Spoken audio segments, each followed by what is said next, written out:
அந்த ஏதேன் தோட்டத்தை விட்டு அவர்கள் துரத்தப்பட்டார்கள். ஏதேன் தோட்டத்தை விட்டு அவர்கள் துரத்தப்படும் போது அந்த இரக்கத்தில் ஐஸ்வர்யம் உள்ள தேவன் அவளுக்கென்று ஒரு செம்மறி ஆடை அடிக்கப்பட்டு அந்த ஆட்டுடைய தோள்களை வசிரமாக உடுத்தி அவர்கள் அந்த ஆட்டோட ரத்தத்தோடு கூட ஒழுகின அந்த ரத்தத்தோடு கூட ஏதேன் தோட்டத்தை விட்டு அவங்க வெளியே துரத்தப்பட்டார்.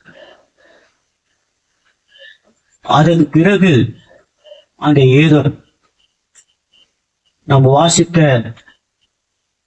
அந்த வசனத்தின் பிரகாரமாக அந்த ஏதேனுக்குள்ளாக எந்த ஒரு மனுஷனும் உள்ளே போய் ஜீவ விருட்ச அந்த கனியை புசிக்காதபடிக்கு அங்கே கீழ்களையும்